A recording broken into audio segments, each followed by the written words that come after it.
Hi there, everyone. So today I just wanted to talk a bit about, as I've titled this, I think I'm wrong. Well, every now and then you have to sort of think that, you sort of have to consider that you're wrong. Because if you don't consider that you're wrong, you're never going to want to learn, whether you're making mistakes, whether you're not making mistakes. That's not important. Like, it's gonna chance to reflect and to assess. So we should always ask ourselves, am I wrong? I think I'm wrong. Let's dig a bit deeper into this so that I can reposition myself. So I'm not sure what I'm like really wrong about at the moment. Probably a lot of things that I'm wrong about, right? One thing I think so, uh, but I knew it. It's not something that I'm wrong about, but it's like the problem of Islam in the West is becoming worse and worse and worse, right? And I want to stick to the ideology. I don't want it to turn to people as such, but by the moderate class within Muslim community, at least within Britain, by them not speaking out, they're making it harder and harder and harder for a lot of normal people who don't know about Islam that much. Do not make it about Muslims, because people judge you by your actions and by your words. They're not you cannot expect them to go into the whole psychology sorry, the whole philosophy of your ideology behind your actions and your words. You can't keep on saying, oh, this is not in Islam, while the majority of your people keep on doing those acts, right? You cannot say that you're a religion of peace, but you know the moment someone wants to leave the religion, like myself, that when I left the religion and stuff, a lot of other ex-Muslim, that you start calling for your death. you know the measure of a product, the quality of a product is measured by its return policy, right? Your return policy is, if you return this product, we will kill you. What does that tell me? What does that tell other people, normal people? That means you're not confident in your product, and that's the only way that you can maintain and grab and hold your customer base, by threat of death.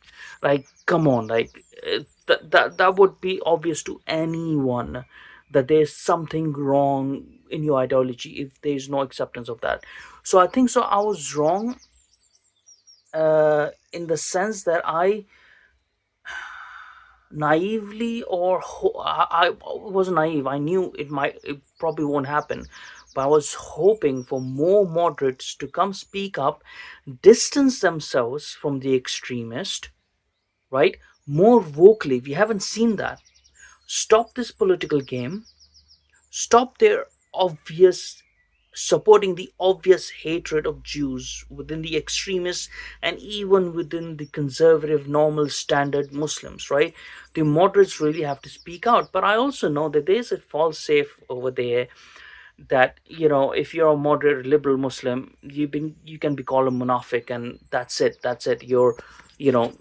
All what you're saying is just disregarded because you're a munafiq. You're not in the religion, you're a hypocrite. Munafiq is a term for hypocrite in Islam. That is what safeguards it from valid criticism, right? So maybe I can say I was somewhat wrong about it, but I don't think so. I was wrong in trying to dissuade people from, wanting to kill each other, right? It's not. It's not really a matter of, how can I put it? I don't want people, especially, I don't want people in this country to have their good nature be completely destroyed because of this extremist ideology, right? So that is why I want people to understand what they're up against, but at the same time know the limits, right? Where we can go to, where we can, you know, resist and take legal action. And what perhaps what I'm trying to say is, first let's exhaust all peaceful measures, at least all legal and peaceful measures, at least, before we even think about anything else like a revolt or whatever it might be, right? That is still in our grasp. All we need to do is we need to vote in a political will which is willing to apply the existing laws without fear or favor. That will fix a lot of problems, right? And be willing to deport extremists, at the very least, extremists or any illegal immigrant or anyone who is a foreign national and who commits a crime, whatever crime, just deport them. You know, you have to set the standards. Anyways, I can say maybe that I was a little wrong about that, like not pushing it that much, but I have been as well. So maybe it's sort of a matter of not me entirely being wrong, but people, other people. Maybe you can think about that as well.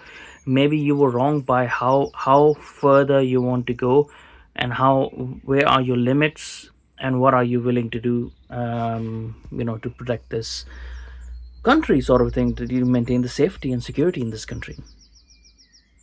Let's see what else.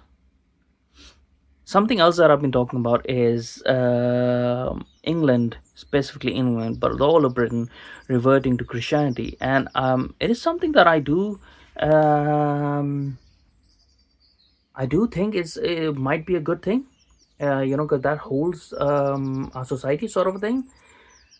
I've been talking about in the sense of reviving community. So churches is I'm using the word churches, but it could be anything. It could be churches. It could be your you know whatever community halls or whatever. Like, I'm talking about people coming together, but I was also talking about people reverting to Christianity. And what I realized, like the little bit I think so where I'm wrong, is that I'm using Christianity as utilitarian, right? um and I think so that's wrong. You cannot advocate for something unless you believe in it fully, right? Or at least, yeah, basically, unless I'm a Christian, now I'm a believing Christian and practicing Christian. um it's a bit naive, or it's a bit not naive, it's wrong for me to use Christianity as a utilitarian tool and ask people to go back to church while I might be going there but not believing in it, right? So Christianity is not a matter of that. So basically, maybe at the core of it, what I was trying to say is to revive our communities irrespective of anything, to come together as British people, right? And this is the main message that I want to give people. And before as well, one more thing actually that I was wrong about, and which is in part the message that I want to give everyone, is I was wrong to lean right when I was dissuaded by the left, but I was also wrong to lean left in the first place, or to lean left when I felt dissuaded by the right or by the center or whatever it might be. See, the point has come where we need to stop being politically left or politically right in this country too heavily. Like, we can vote for people, political parties who may have a structure which might be politically right or left. It doesn't matter. But we ourselves as a public need to stop being that. We need to start being politically British. And that should be our motive first, with our motive, with our values being projected, with our thoughts being projected as that we want to be politically British regardless. Hopefully in time we can create a political party that represent our values, and that will be the best way forward. Not politically left, not politically right, but politically British, where our needs are catered for by a political party. Might be a pie in the sky, but at least we have to start somewhere, right? Anyways, until next time, take care, be good, and thank you so much for listening.